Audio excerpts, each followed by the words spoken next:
Maniwala ka muna sa sarili mo.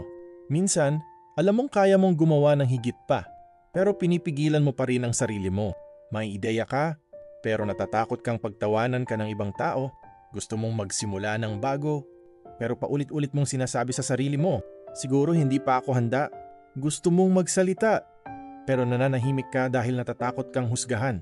Gusto mong baguhin ang buhay mo, pero sa tuwing sumusubok kang humakbang pasulong, isang maliit na kabiguan lang, kinu-question mo na agad ang sarili mo. At minsan, ang pinakamahirap kumbinsihin ay hindi ang pamilya mo, hindi ang mga kaibigan mo, hindi ang mga taong nakapaligid sa'yo, kundi ang sarili mo. Pwedeng sabihin ng 100 tao sa'yo, kaya mo yan.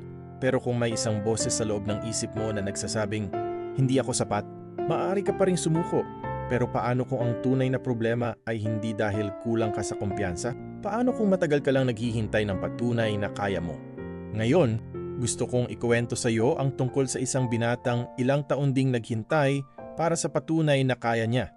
At nang sa wakas ay tumigil siya sa paghihintay, doon nagsimulang magbago ang buong buhay niya. Ako si Prince, at welcome sa Motivational Stories and Life Lesson. Isang lugar kung saan bawat kwento ay may aral para sa totoong buhay. Kaya kung minsan ay nagdududa ka sa sarili mo, kung pakiramdam mo ay nahuhuli ka na sa buhay, o kung minsan ay tinatanong mo ang sarili mo kung kaya mo bang maging taong pinapangarap mong maging, manatili ka hanggang sa dulo dahil baka ang kwentong ito ang magpaalala sa iyo ng isang bagay na matagal mo nang nakalimutan. Hindi mo laging kailangan ng patunay para maniwala sa sarili mo. Minsan, kailangan mo munang maniwala bago mo pa makita ang resulta. May isang binata na nagngangalang Ethan. May pangarap siya, may talento, may mga ideya. Pero may isang bagay na pumipigil sa kanya. Hindi siya naniniwala sa sarili niya. Bago siya gumawa ng desisyon, lagi niyang tinatanong ang kaibigan niyang si Leo. Leo, sa tingin mo kaya ako? Maganda ba tong idea ko? Baka hindi talaga para sa akin to. Hanggang isang araw, sinabi ni Leo, Ethan, paano mo malalaman kung kaya mo kung hindi mo man lang susubukan? At iyon ang nagtulak kay Ethan para magsimula. May ideya si Ethan na gumawa ng maliit na kariton para makatulong sa mga magsasaka. Pinaghirapan niya ito. Nag-ipon siya ng pera. Gabi-gabi niya itong ginagawa hanggang sa dumating ang araw na sinubukan na niya itong gamitin. Pero ilang minuto pa lang, bumigay ang kariton. Tumawa ang mga tao. May isang lalaking nagngangalang Ramon na nagsabi, akala mo naman kaya mo? May isa pang sumigaw, huwag ka na lang mag-imbento kung hindi mo naman kaya. Umuwi si Ethan ng tahimik. Buong gabi siyang nakatingin sa ginawa niyang kariton. At paulit-ulit niyang sinabi sa sarili, baka tama sila. Baka hindi talaga ako magaling. Baka hanggang pangarap na lang ako. Kinabukasan, nakita siya ng matandang kapitbahay niyang si Mara. Napansin niyang malungkot si Ethan.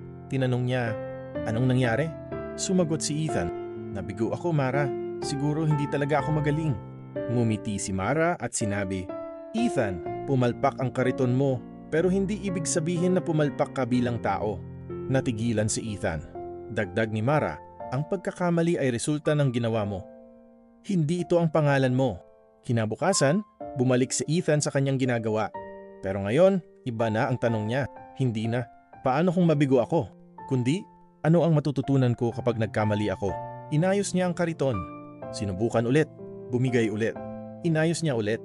At sa bawat pagkakamali, mas gumaling siya. Hanggang isang araw, gumana na ang kariton. Napangiti si Ethan at naalala niya ang sinabi ni Mara, hindi mo kailangang maging confident bago ka magsimula. Minsan, kailangan mo munang magsimula para magkaroon ka ng dahilan para maniwala sa sarili mo. Kaya kung may pangarap kang matagal mo nang ipinagpapaliban, huwag mong hintayin na mawala ang takot. Simulan mo kahit natatakot ka. Dahil baka ang unang hakbang na kinatatakutan mong gawin, iyon pala ang hakbang na kinatatakutan mong gawin. At kung gusto mo pa ng mga kwentong may aral na maaaring tumama sa buhay mo, follow mo ako. Baka ang susunod na kwento, ikaw naman ang makarelate.